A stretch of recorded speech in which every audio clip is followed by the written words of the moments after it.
आजकल बाल श्रम उन्मूलन अभियान को लेकर जिला बाल संरक्षण इकाई, जिला बाल कल्याण समिति,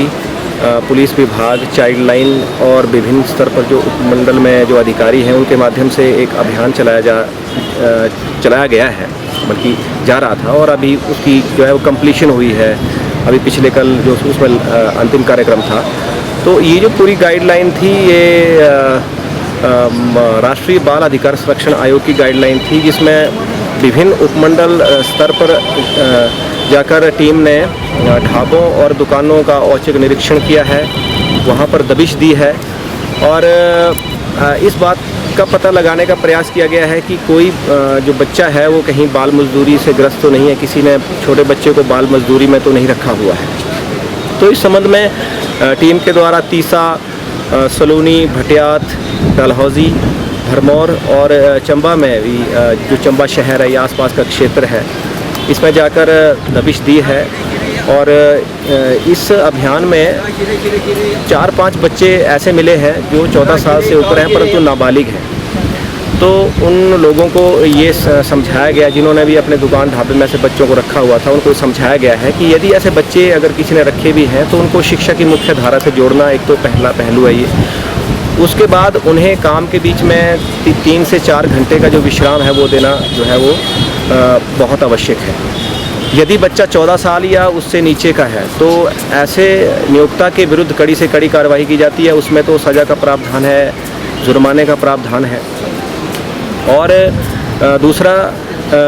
अलग अलग क्षेत्रों में जाके लोगों को ये साथ में जागरूक भी किया गया है कि वो इस संबंध में यदि कहीं बाल मजदूरी से ग्रस्त बच्चे को पाते हैं जो कि शारीरिक और मानसिक रूप से यदि प्रताड़ित है, तो इस संबंध में उसकी सूचना पुलिस को, जिला बाल संरक्षण इकाई को या चाइल्ड लाइन का जो हमारा टोल फ्री नंबर 1098 है उसके माध्यम से दी जा सकती है और सूचना देने वाले का जो नाम है इसमें वो एकदम से गुप्त रखा जाता है। और दूसरी बात एक और है कि मैं चंबा प्रशासन से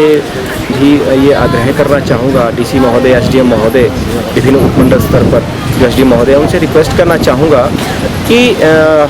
हम लोग अब जो हमारा नेक्स्ट स्टेप होना चाहिए वो होना चाहिए कि कहीं घरों में बाल मजदूरी से ग्रस्त बच्चे तो नहीं हैं। क्योंकि अभी हाल ही में हमारे पास एक मामला आया था जिसमें कि एक छोटी बच्ची जो 8वीं में ड्रॉप आउट कर दी गई थी और वो बच्ची उस घर में जब वो 4थी में पढ़ती थी तब से रह रही थी और उसको 8वीं में ड्रॉप आउट कर दिया गया और साथ में जो वहाँ जो उस परिवार के 1-2 सदस्य थे वो उस बच्ची के साथ मार पिटाई करते थे, उसको मानसिक रूप से प्रताड़ित करते थे और अच्छे कपड़े भी उसको पहनने को नहीं दिए जाते थे। जब हमें पता चला तो हमने जिला बाल संरक्षण इकाई की टीम के साथ चाइल्ड लाइन की टीम ने उस बच्ची को तुरंत रेस्क्यू किया और उस बच्ची को बाल कल्याण समिति के आगे पेश करके उसको अभी शेल्टर दिलवा दिया गया है। ये कोई एक पहला ऐसा केस नहीं है चंबा शहर में जहाँ पे इस तरह का कि किसी बच्ची को रेस्क्यू किया गया है। इससे पहले भी बहुत से बच्चे जो डोमेस्टिक लेबर में थे, जो घरेलू बाल श्रम में लोगों ने रखे हुए थे, उन बच्चों को रेस्क्यू करके शेल्टर में डाला गया है। तो जैसे इस बच्ची का केस है उसमें इसको मानसिक रूप से प्रताड़ित किया जा रहा था, उसके साथ मानसिक शोषण हो रहा था। तो और भी घर हैं, और भी बहुत से घर हैं जहाँ पे हमें सूचनाएं मिलती हैं कि इस फलां घर में जो है वो छोटे बच्चों को काम पे रखा हुआ है। मैं प्रशासन से गुहार लगाना चाहूँगा, पुलिस विभाग से मेरी रिक्वेस्ट रहेगी कि यदि कोई छोटा बच्चा जो 14 साल से नीचे का बच्चा है, यदि किसी के घर पे अगर घर, दुकान या ढाबे में अगर उसको कहीं रखा गया है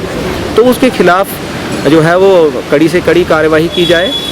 दूसरा, हमने ये भी देखना है कि जो छोटी बच्चियां होती हैं आजकल वो सुरक्षित भी नहीं है, क्योंकि आजकल बहुत सी ऐसी घटनाएं देखने को मिलती है जहां बच्चों का यौन शोषण भी हो रहा है। तो यदि कोई 13, 14, 15, 16 साल की बच्ची किसी दूसरे के घर में यदि इस तरीके से बाल श्रम के रूप में रखी होगी तो मुझे ऐसा लगता है कि बहुत अधिक संभावना है कि उसके साथ कुछ ना कुछ गलत हो सकता है। ये बात हम सबको समझने की ज़रूरत है, उन लोगों को भी समझने की ज़रूरत है जिनके बच्चे इस तरह से किसी के घर में काम करते हैं। क्योंकि मानसिक जो लोगों की एक विकृत मानसिक प्रवृत्ति रहती है, उसमें कई बार बच्चे फंस जाते हैं। और जिस घर में कोई बच्ची इतने वर्षों से रहती है, 5-7 सालों से, तो वो उनकी बातों में आसानी से आ जाती है और वो कई बार चाहकर भी उस शोषण के विरुद्ध आवाज़ नहीं उठा पाती है। तो हमने बच्चों को इस दलदल में धंसने से बचाना है। मैं जिला बाल संरक्षण इकाई के साथ मिलकर उनसे रिक्वेस्ट करूंगा कि हम लोग शीघ्र अति शीघ्र डीसी महोदय से मिलते हैं और उनसे एक प्लान बनाते हैं, एक रोड मैप बनाते हैं कि किस तरह से हम इस काम को अंजाम दें। और चंबा शहर में या आसपास के क्षेत्र में, चाहे ओबड़ी है, चाहे हमारा करियाँ है, चाहे सुल्तानपुर है, सरौल है, उदयपुर है, इन सभी क्षेत्रों के घरों की मैपिंग की जाए। चाहे उसमें PRIs को शामिल करना हो या कोई भी आंगनवाड़ी वर्कर है उसको शामिल करना हो, आशा वर्कर है उनको शामिल करना हो। किसी भी तरीके से ऐसे बच्चे जो किसी के घरों में शोषण का शिकार हो रहे हैं, उनकी सूचना जो है वो पुलिस को, जिला बाल संरक्षण इकाई को या चाइल्ड लाइन को दी जाए। और मैंने जैसे कि पहले भी कहा कि ऐसे सूचना देने वाले का नाम पता एकदम से गुप्त रखा जाता है। वो किसी तरह की कोई परेशानी ना लें कि उनका नाम जो है वो सार्वजनिक किया जाएगा। इस बात की हम लोग उनको एश्योरेंस देते हैं, उनको आश्वासन देते हैं। और ये अभियान हम लोग पूरे जोश के साथ चलाएंगे और जहाँ कहीं भी बच्चों का शोषण हो रहा है उस शोषण को हम रोकेंगे। और ये अकेले किसी चाइल्ड लाइन, जिला बाल संरक्षण इकाई या पुलिस विभाग का काम नहीं है। इसमें हर जनमानस को, जो भी एक प्रबुद्ध और जागरूक नागरिक है, उसको इसमें अपना महत्वपूर्ण योगदान और सहयोग देना पड़ेगा। तभी इस बुराई से हम लोग जो हैं वो लड़ पाएंगे। तो बहुत बहुत धन्यवाद। मैं आप सबसे उम्मीद करता हूँ कि ये जो एक अच्छा काम जो बाल श्रम उन्मूलन का जो चल रहा है, जो